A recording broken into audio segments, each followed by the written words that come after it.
Baiklah, anak-anak yang terkasih, mari kita lanjutkan kembali. Setelah Yosua menggantikan Musa, ia berhasil memimpin bangsa Israel memasuki tanah terjanji.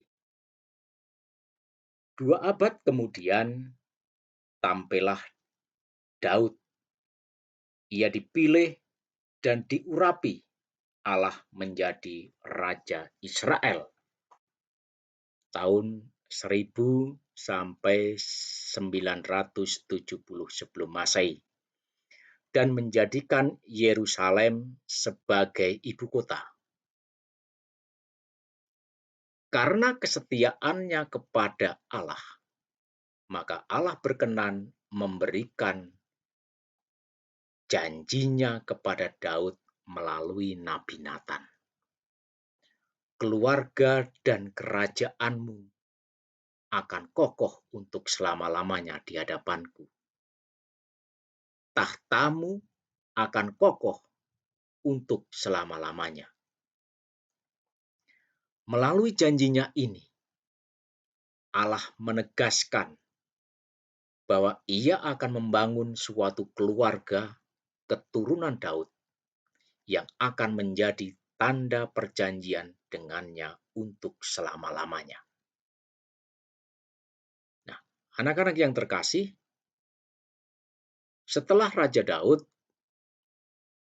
maka tampillah Salomo menggantikan Daud menjadi Raja Israel. Tahun 970 sampai 931 sebelum Masehi. Meski ia pun membangun kenisah, ia tidak setia kepada Allah seperti Daud ayahnya. Pada akhir pemerintahannya, kerajaan pecah menjadi 2 bagian.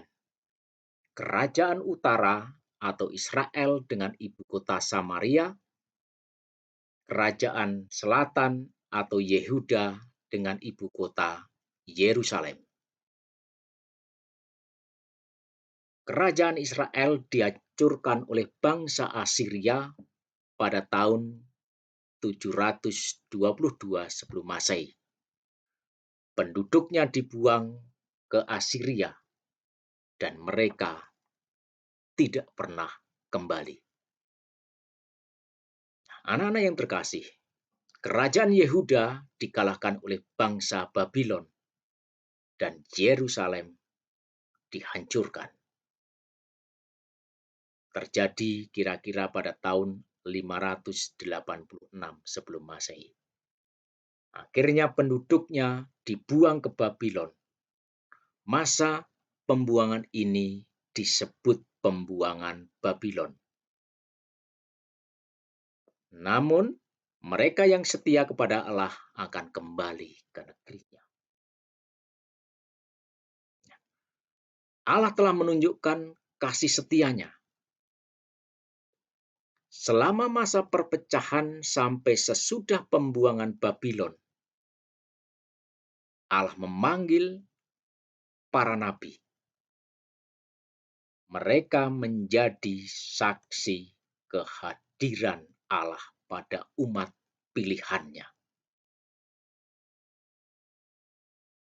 Para nabi selalu mengingatkan umatnya bahwa Allah telah mengikat janji dengan mereka sebagai bangsa terpilih.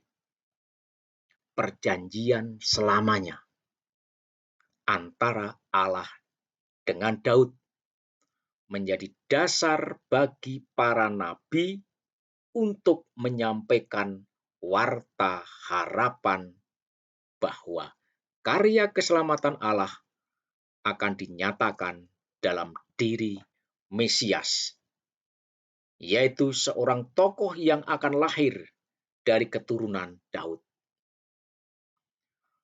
Melihat ketidaksetiaan umatnya dan kemahasetiaan Allah, Nabi Yeremia mewartakan suatu perjanjian baru yang jauh lebih luhur daripada perjanjian Sinai.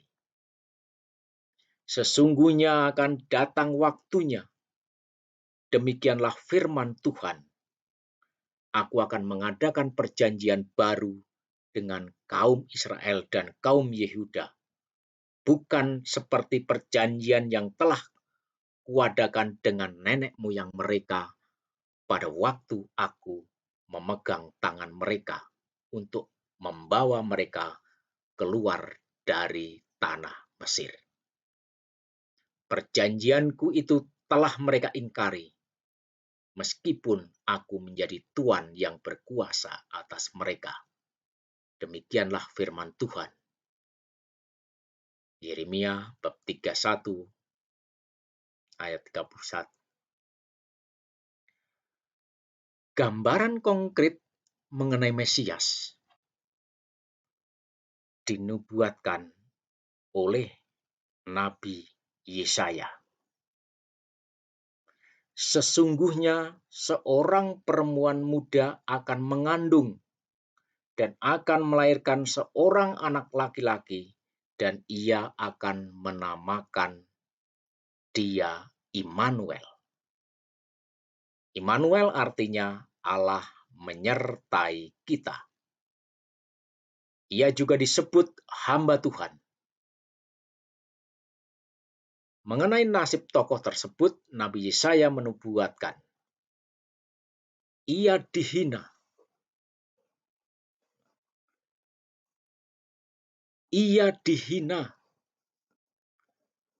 dan dihindari orang. Seorang yang penuh kesengsaraan dan yang biasa menderita kesakitan. Ia sangat dihina, hingga orang menutup mukanya terhadap dia. Dan bagi kita pun, dia tidak masuk hitungan. Tetapi sesungguhnya, penyakit kitalah yang ditanggungnya, dan kesengsaraan kita yang dipikulnya. Padahal kita mengira dia kena tulah, dipukul, dan ditindas Allah. Yesaya bab 53 ayat 3 sampai dengan 4. Anak-anakku yang terkasih, nubuat Nabi Yesaya tentang seorang perempuan tersebut di atas atau yang tadi Pak Suli sebutkan, terpenuhi ketika malaikat Gabriel mengunjungi Maria dan berkata, sesungguhnya engkau akan mengandung dan akan melahirkan seorang anak laki-laki. Hendaklah engkau menamai dia Yesus. Ia akan menjadi besar dan akan disebut anak Allah yang maha tinggi. Dan Tuhan Allah akan mengaruniakan kepadanya tahta Daud, bapa leluhurnya. Anak-anakku yang terkasih, sungguh besar kasih Allah kepada umatnya. Ia tidak pernah ingkar janji. Dengan mengutus Yesus anaknya yang tunggal sang penyelamat, mulailah babak baru sejarah umat manusia. Yesus menjadi pemenuhan janji keselamatan kepada umat manusia. Dengan ketaatannya sampai wafat di kayu salib, Yesus membawa kita bersatu kembali dengan Allah, Bapanya dan Bapa kita juga.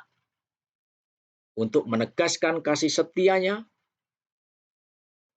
yang tidak terhingga itu, Yesus mengikat suatu perjanjian baru dengan umat manusia ketika dia mengadakan perjamuan malam terakhir, seperti yang dikatakan oleh Santo Paulus. Sebab apa yang telah kuteruskan kepadamu telah aku terima dari Tuhan, yaitu bahwa Tuhan Yesus pada malam waktu ia diserahkan, ia mengambil roti, dan sesudah itu ia mengucap syukur atasnya. Ia memecah-mecahkannya dan berkata, inilah tubuhku yang diserahkan bagi kamu. Perbuatlah ini menjadi peringatan akan aku. Demikian juga ia mengambil cawan sesudah makan, lalu berkata, "Cawan ini adalah perjanjian baru yang dimeteraikan oleh darahku. Perbuatlah ini setiap kali kamu meminumnya menjadi peringatan akan aku." Anak-anak yang terkasih, terpenuhilah nubuat Yeremia tentang perjanjian baru dan nubuat Yesaya tentang hamba Tuhan dalam diri Yesus Kristus.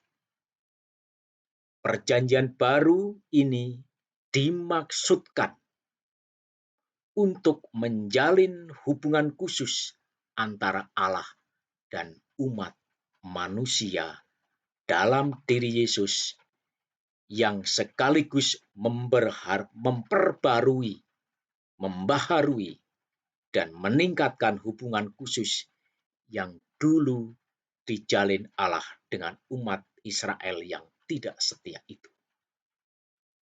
Perjanjian baru ini disebut perjanjian kekal, karena hubungan Allah dengan umat manusia dalam diri Yesus tidak pernah putus.